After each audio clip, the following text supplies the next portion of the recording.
Okay, another day. This is Sunday, May 10th, Mother's Day, and I'm out, not as early as I wanted to, but I'm out walking the back area of Holden. The reason I'm walking the back area, you could say this is sort of across the street, is that it's sort of busy today. And I imagine it's going to be pretty busy, being Mother's Day and a relatively nice day. It's chillier, it's in the mid-50s, but it's sunny. So it feels really nice. Even on cooler days when the sun is out, you can feel the radiation from the sun heating everything up. And I actually love days like this.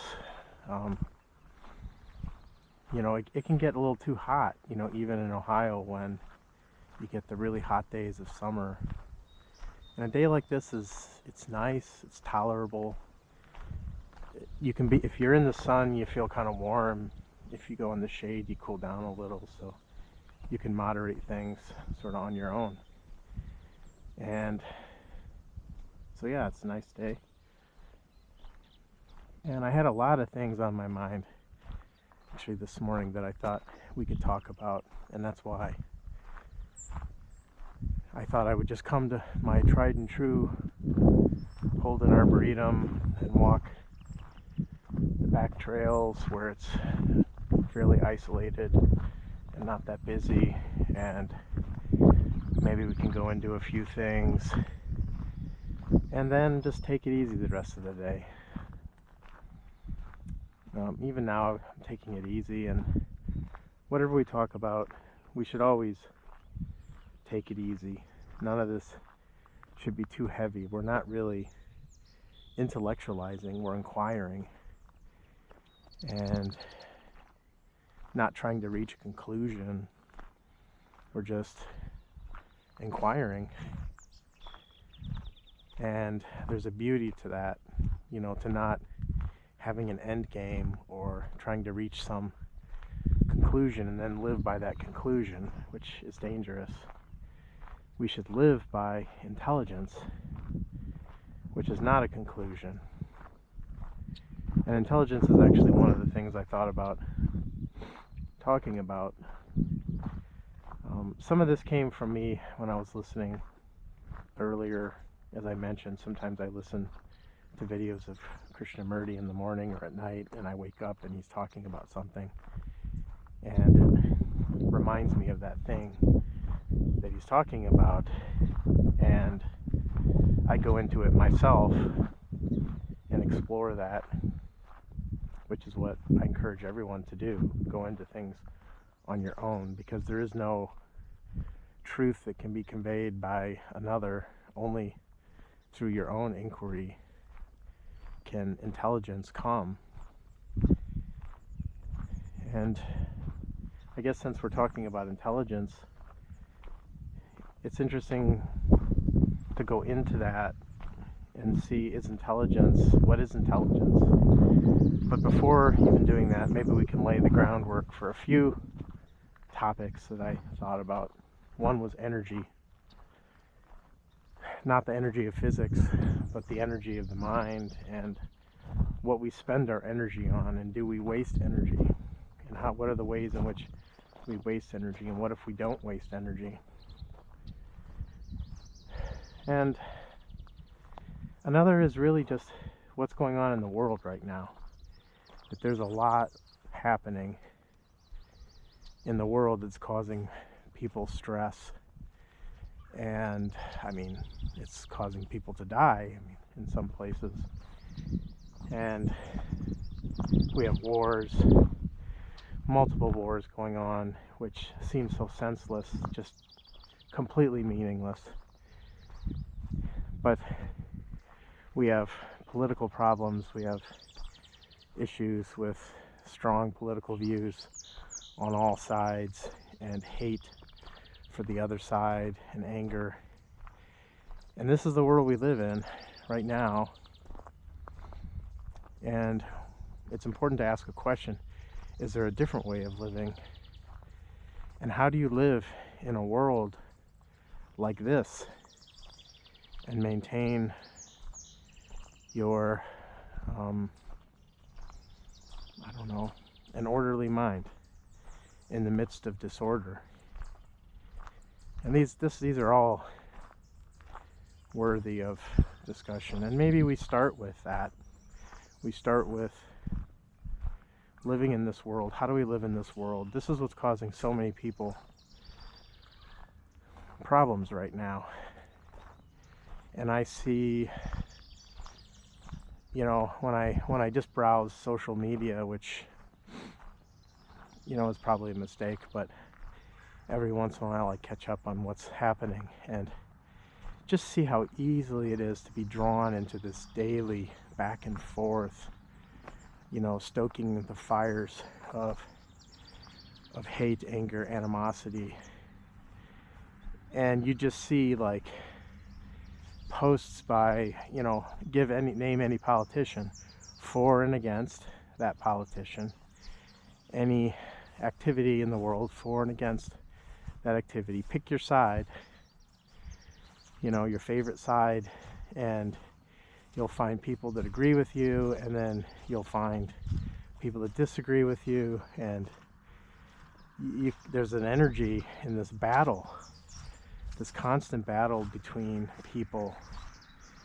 And, you know, it's just very ugly, you know. And when I'm out here and I see all this beauty and I think, what is going on in this world that people aren't out appreciating the beauty of this world and just stop with the anger and animosity?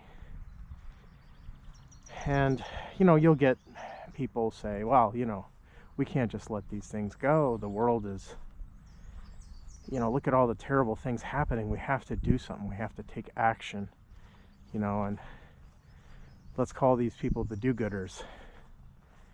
And this is not to say that those that take action, you know, against something, but this is the key, right? If you take an action against something, you're reacting to that thing, and in fact you're giving energy to the very thing that you're reacting against.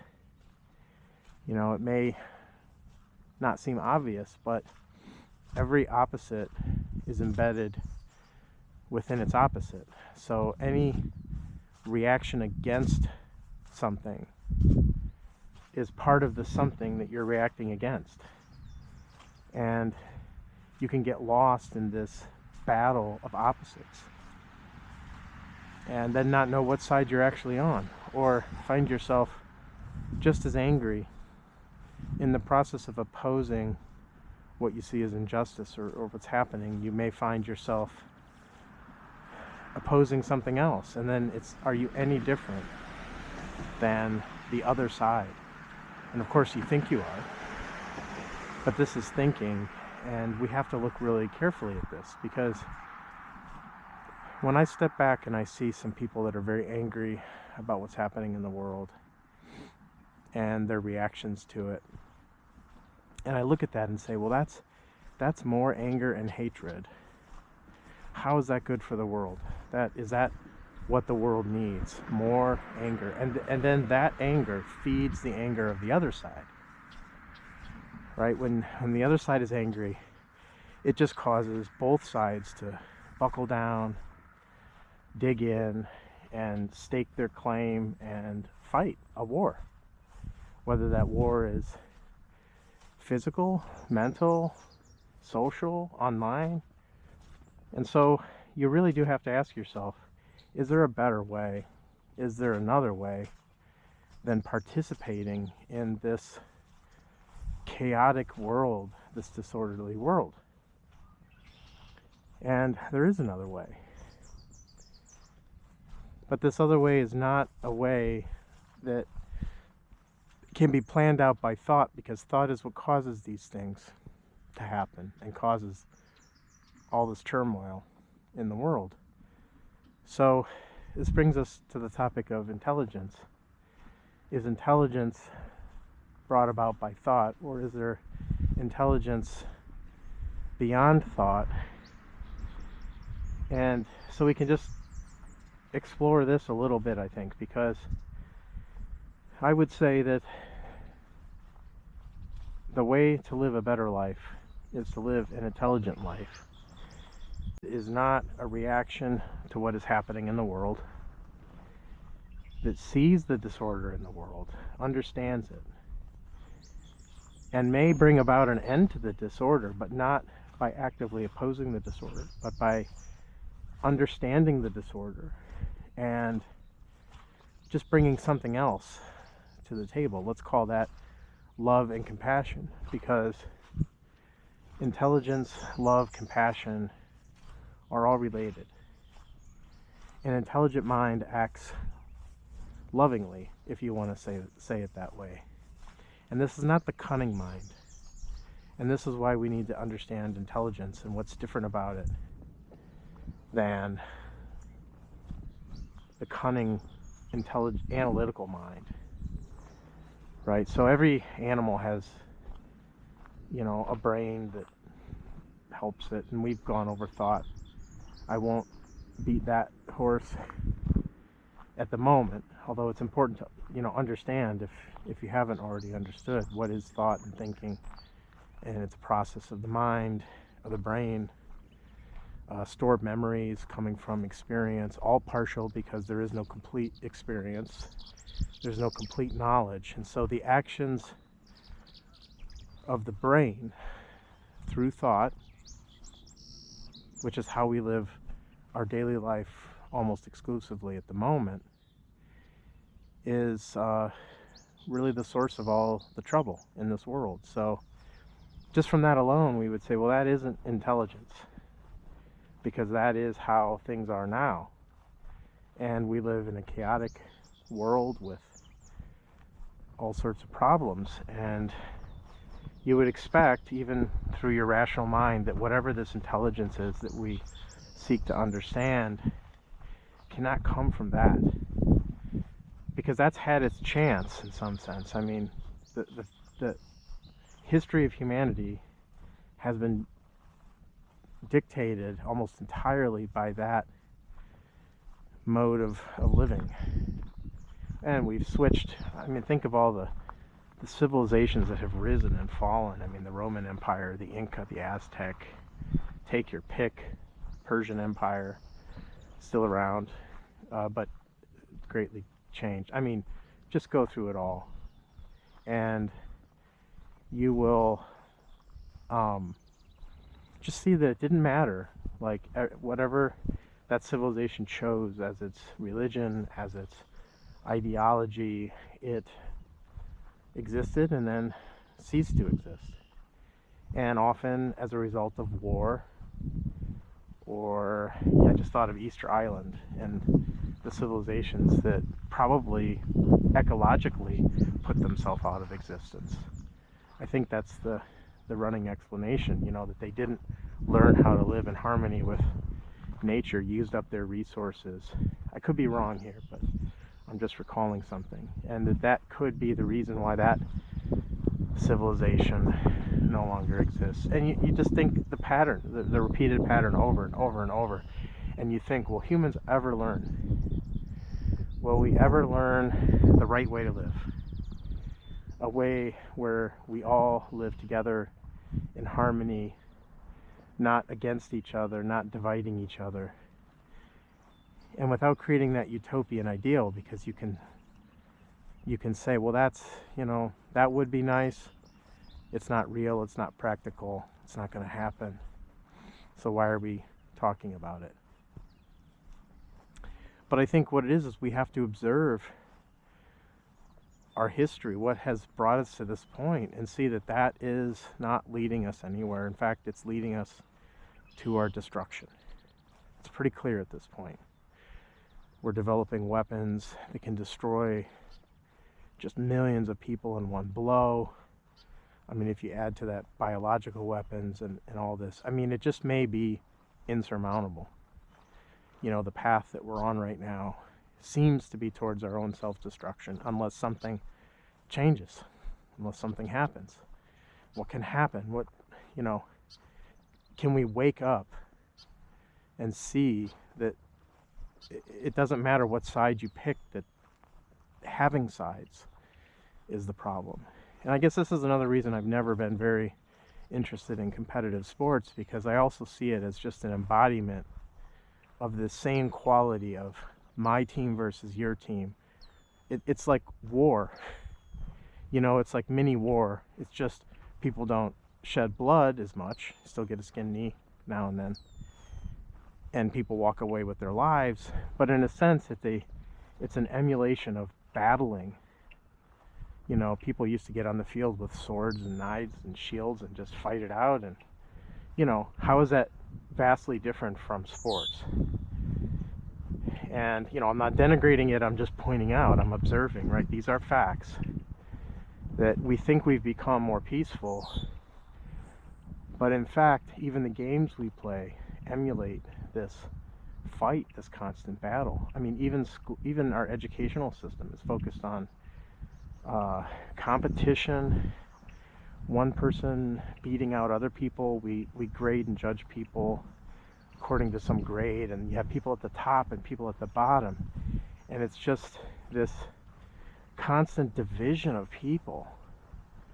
And you don't think about it that much, right? I mean, people they go to school, they go through this process, maybe they become teachers themselves, they propagate this sizing up and measuring of people, and then people that don't fit into this system feel estranged, and maybe as a result of that become criminals or act out in other ways because they don't fit into this system. But this system itself is corrupt. So it is no measure of health to be well adjusted to a profoundly sick society, which, by the way, is a quote by Krishnamurti, one of my favorites. But that is worth examining. We live in a corrupt society, and fitting into that, what does that say about yourself? And this is the problem. We don't see that, and we don't see that we are the society, that, you know, we've created this society. It also, we can change this society, right? It's not a matter of responsibility, one could say that, but it is just a matter of, it is us. And why live like this? So we're back to, we acknowledge the problems, we acknowledge the corruption, we can even see to some extent what has led to this point, our bloody history of war and battling each other. And now what do we do about it? We are on the brink of self-destruction. But this is where we can't now let thought try to get us out of it. We can try to conceive of some solution. Let's all hold hands across America, or, you know, whatever. These are temporary, these are not, you know, well-intentioned, but again, intention is often the problem. That's not solving the problem. There has to be a deep transformation of human consciousness. There's no other way. That we are the world and the world is us is another fact that one can go into. I state that in words, but you may not believe that and still say, well, that doesn't sound true. I'm not the same as this corrupt world, but you are. Look inside yourself and see the corruption and the same qualities of hatred and anger that are in the world causing wars are causing you to have conflicts with your coworkers, your family, your friends, maybe just the person in front of you in line at the grocery store. So that anger and that is you, and that is also the world. There's no difference. So it's nice to think we're different, but that's exactly it. Think. Morning. How you doing? Good. How are you? So I think it's important to go into some of these things and go in deeply. But the first is to see the similarity and, you know, what's going on in this world and how can we just ignore it all? Or what do we do? So,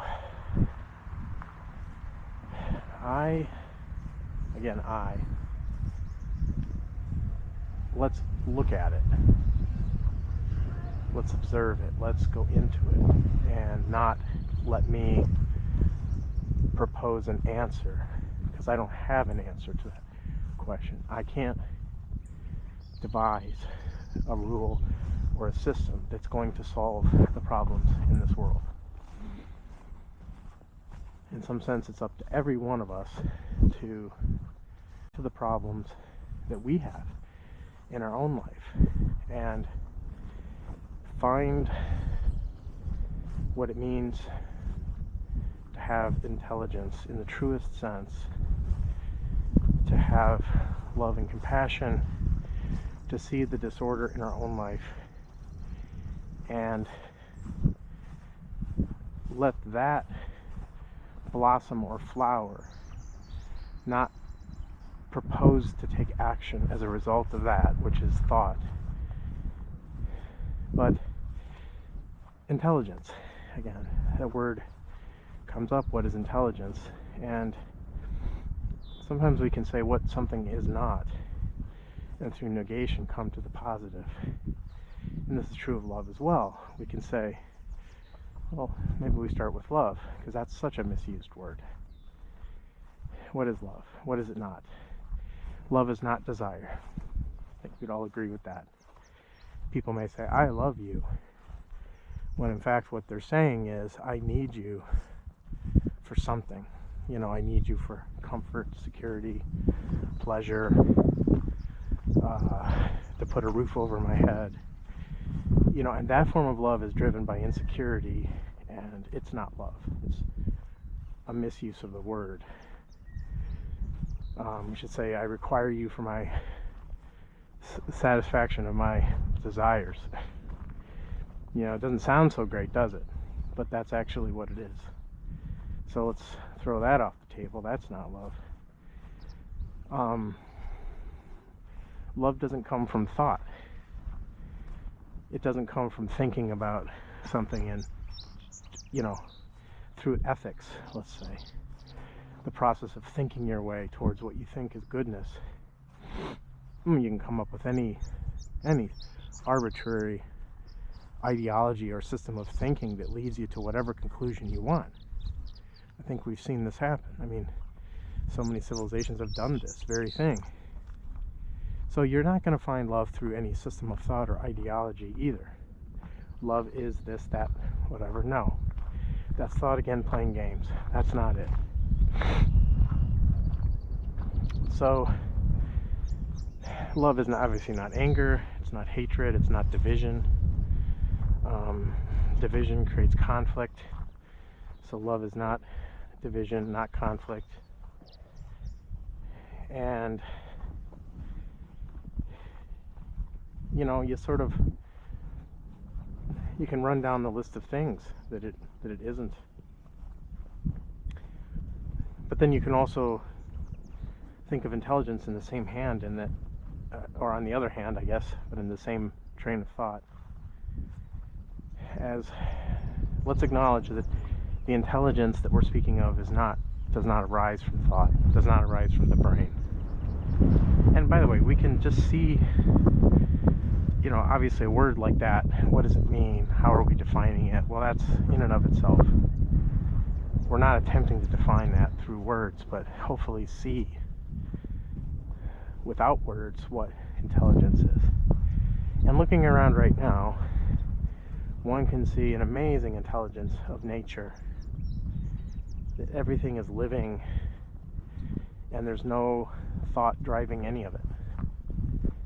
It's not, everything I see right now, I'm seeing plants and all this, which thrives every year, despite the storms and problems. This life exists because of the intelligence of nature, which is indisputable. That an acorn grows into a tree that grass survives, that flowers bloom, and beauty emerges from all of this. And yet there's not a single thought behind any of it. So now I know the scientifically inclined people at this point will get scared because, wow, you're talking about divine intelligence and assume that I'm referring to a God and the intelligence of God. And I'm not, because God, again, which God? Which of the thousands of gods, of tens of thousands of gods of the creation of the mind, or would I be referring to? I'm not referring to any one idea of God. So throw that out. But clearly there's intelligence. So there is intelligence because it's all around us. It drives us. One may say the laws of nature, the laws of physics, again, to a scientifically inclined person, can rattle off conservation of energy, conservation of mass, the equations of fluid mechanics, the Navier-Stokes equations, Coulomb's law for electrostatic, whatever, right? These are all just products of the mind and our observation of the world. They capture and describe what we observe. They do not capture the whole truth.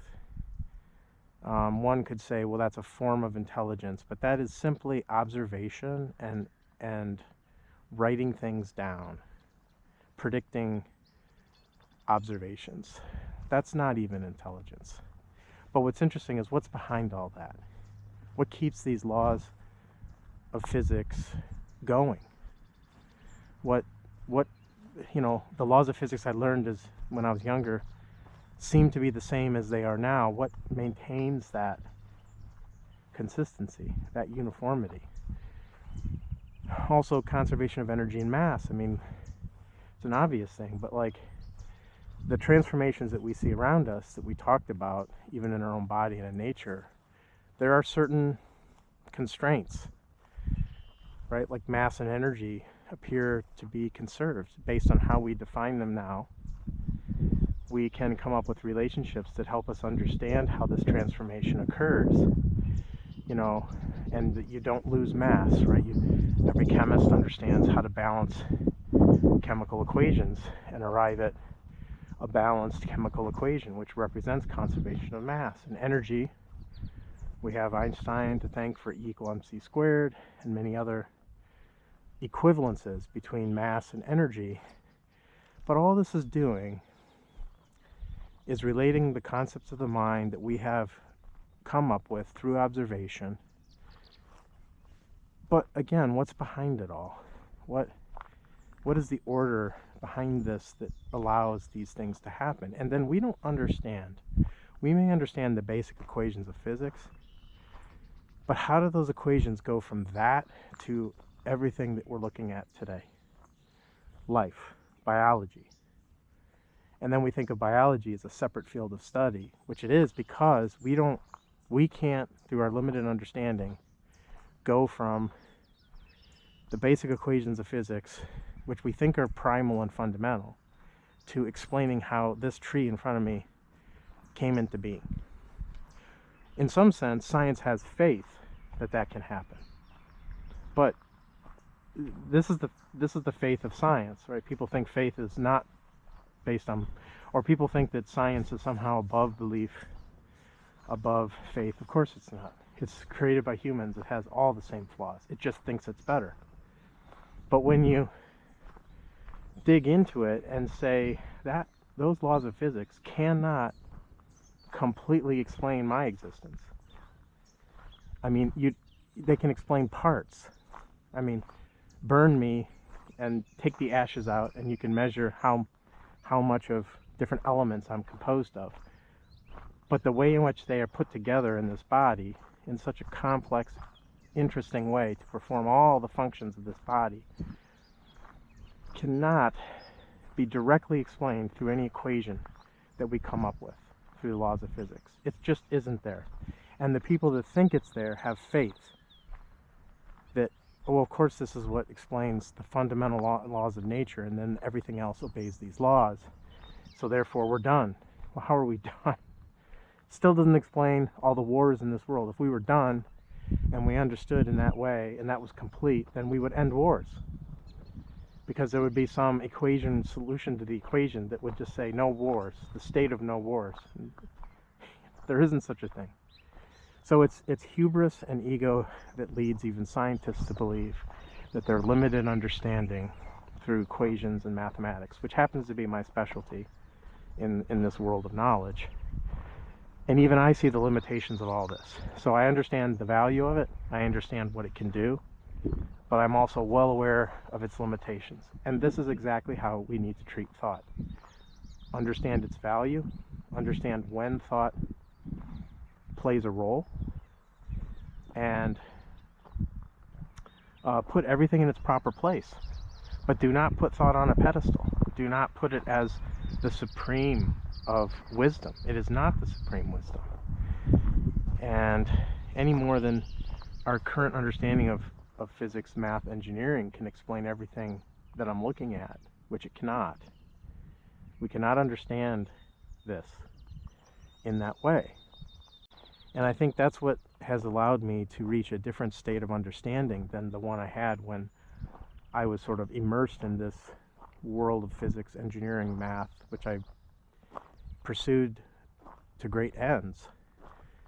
But it started with me as a child, wondering about the world and wanting explanations. And I found a few explanations in a green physics book that I had, trajectories of particles. And I learned calculus from that book. And it was amazing to me because I'm like, wow, this can explain, like, a projectile shoot a bowling ball or a bullet at some,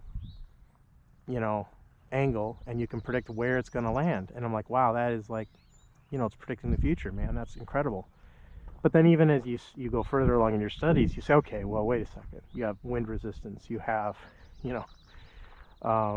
uncertainty, you have chaotic behavior, sensitive dependence on initial conditions. And even that small problem of predicting where a bullet will land becomes really hard to solve in any realistic situation. And you start understanding how probability and uncertainty come into play, and that there are just things we can't deterministically predict perfectly in this world.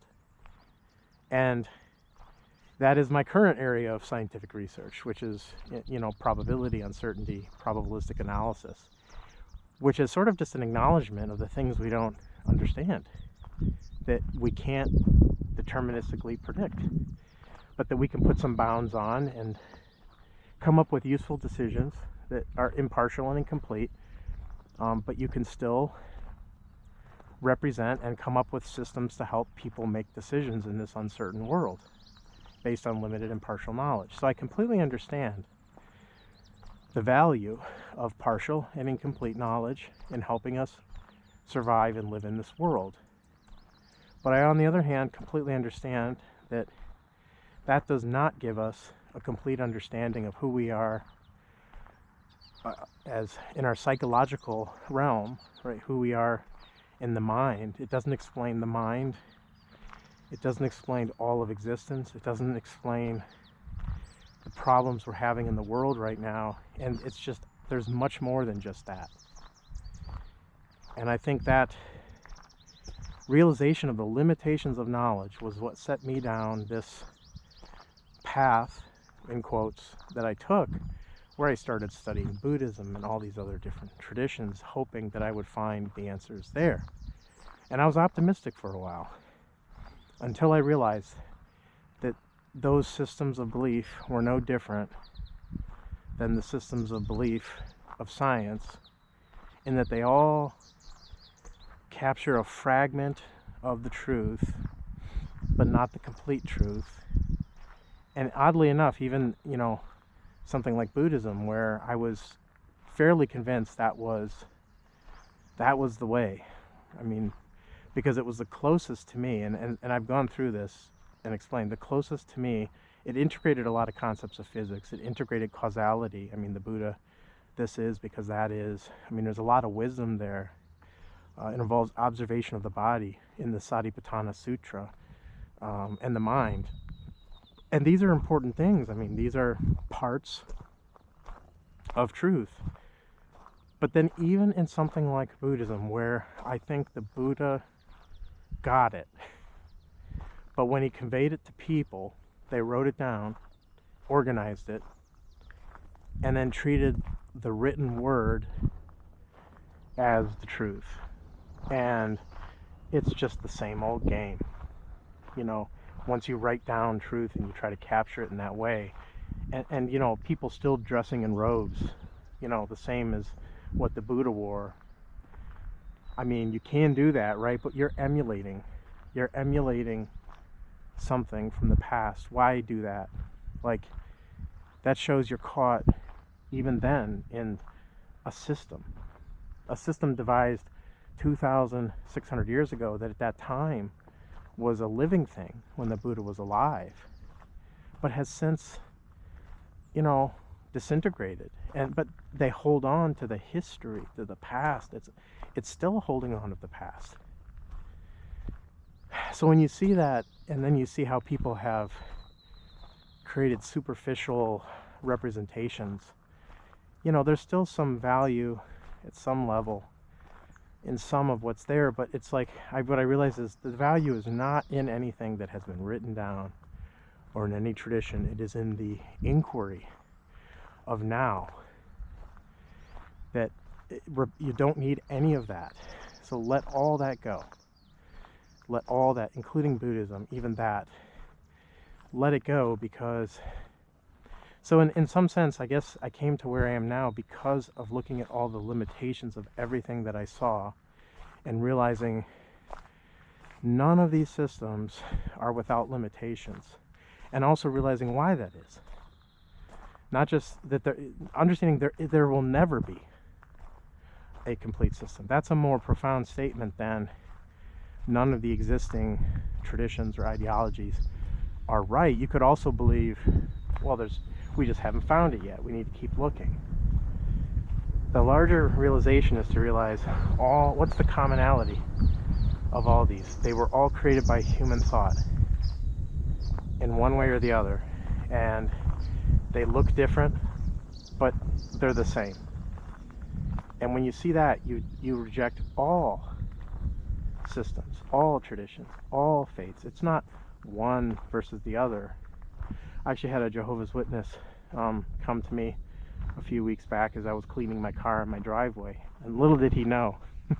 I think he was trying to get away from me, because I started going into some of this with him and saying that, you know, I was raised Catholic, I understand Christianity, and also look at how many different variants we have.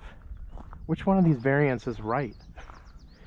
You know, and even he brought something up about, I suppose you're confused in the world because you see all these different traditions and you don't know which to believe in. And I'm like, yes, that's actually true. I said, but go further than that. It's not a matter of picking which one. How can an imperfect mind pick? Let's just look at it this way. If my mind is wrong, corrupt right now, and incomplete and disorderly, how can I select from all the world religions and traditions which one is right? They can't all be right because they disagree with each other.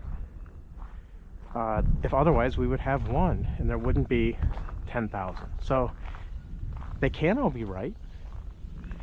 And so the act of trying to find the right one or pick the right one, but you aren't perfect yet, so you can't do it. So even if you just rationally, you can realize how ridiculous this whole thing is, because by selecting one, which one? The one you were raised in? How do you know that's right? If you're raised Catholic, why do you stay Catholic? Have you evaluated all religions out there and decided that that's the one? That somehow you've come to some true position, that you've weeded them all? If you did, that was a process of analysis that is also faulty, and you could be wrong. Or you could make a mistake in your evaluation. So it's all limited. It's all partial. It's all not the full truth. That may be the biggest thing to realize. And then you could be left with a nihilistic viewpoint that nothing matters, you know. But you can't go down that path either. because that's the same as well. Rejecting everything as being completely meaningless is also a conclusion that is not right. What's right is observe what is, without painting it in any color, whether there is meaning or there is not meaning, or there is truth or there is not truth. What more is there than what is? And what more can one do than observe what is? And that's the beginning and the end. And there's no truth beyond that. There's no correct solution to the problem. It isn't about finding the right equation or quantifying uncertainty. It's so simple, and that's why we can't see it, because we look for complicated solutions, and simple things evade us. And the simple truth is, we are what we are. This is what it is. The world is. Let thought rest. Observe what is. That is intelligence. Intelligence is seeing the false in the false and the true in the true, and even the true in the false and the false in the true. Intelligence is not thought, and you learn through observation, not through accumulation of knowledge, and not learn in the accumulation of knowledge, but there's different ways of learning. Learning through direct observation of the world with no filter could be regarded as the purest form of science. But that's that word has a lot of implications, so let's not call it that, because we're not trying to write down equations. We're trying to understand everything, us, the world, directly and wholly. I want to say instantaneously, but it's not instantaneous, because that implies time. Anything that occurs in time has a beginning and end, and this that has no beginning and end. It's a truth that is timeless or measureless. You can't measure it against anything to say that it's true or false. There's no way to measure it in any possible way, because it's simply opening your eyes and observing. What are you going to measure? It's just that simple act of ending everything else, is the most intelligent action. And what's from the seeing is the doing. So the direct perception of seeing is intelligence. From that direct seeing, there is action. It's not passive.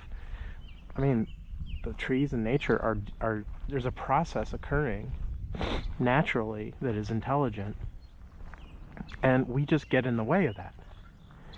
So when thought about us, psychological thought, ends, not that we have a vacuous mind, but when we see the limitations of thought, so this is a better way of putting it, to observe the limitations of thought, not stop thought, but there is a natural stopping through observation of the thought that doesn't matter, the thought that doesn't contribute anything. And intelligence provides that understanding, and from that intelligence flows compassion, because the intelligent mind understands what this idea of me is and how illusionary it is, and from that understands that we are the same, we are not different, and it's not a rational process of I've concluded that I should help other people. It's not a cultivating process. It just comes with intelligence. I mean, and it's not an analytical thing. Compassion is the natural state of things if we don't interfere with thoughts of me and selfishness.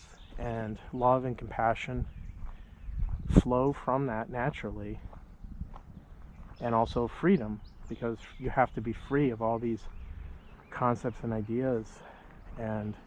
ideas about cultivating anything, which is another big thing in Buddhism, the cultivation of compassion, the there's meditations designed specifically to cultivate compassion. That's ridiculous. I'm sorry to be so direct, but like this is where it goes wrong, because they want compassion, so they devise a system to, if you practice this, still your mind or do these things, you will somehow become compassionate. No, you won't. You may become silent, and you may become like inactive, lethargic, right? I mean, sure, if you still your mind completely and you have no thoughts, well, then you can't have any bad thoughts. You have no thoughts, though, then you are in a stateless existence, but you have to come back, right? I mean, you have to come out of that trance or self-hypnosis that you put yourself in and live in this world. It's not about running away from the world temporarily. It's understanding and having intelligence while living in this world as you are now, not in some trance-like state. So wisdom and intelligence is not that you achieve a state other than the existence you are in. You just understand it. It's understanding who you really are, as you are, without any method or system, by directly observing. Through that intelligence, through that observation, the conniving ends, the self-centeredness ends naturally. And you don't have thoughts about what the right thing is to do. Everything you do is right, because you are no longer acting out of self-interest in such a small, limited way. So to just come back to tie this together to what I guess we were saying in the beginning, which is how do we live in this world of disorder, is don't, see clearly, right? See directly. Observe all of what's happening in this world without reacting to it in the way that we are, by anger and hatred, which again are driven from this self-centeredness, this smallness. And that's the beginning and the end. This may not seem satisfying to somebody who's looking for like a step or an ideology, or I know, but tell me what to do. What's step 1, 2, 3, 4? There is none. It's observe the world as it is, with all of its glory and disorder and all of this, and don't try to do anything else. And from that will flow the right action, the right seeing, because it doesn't come from any human being telling you what to do. So you are free of that, free of the judgment, free of wondering if you're doing the right thing anymore. So, I mean, I know sometimes we always kind of come back to the same place, and that's because that is really, there is no different places. It is all of this.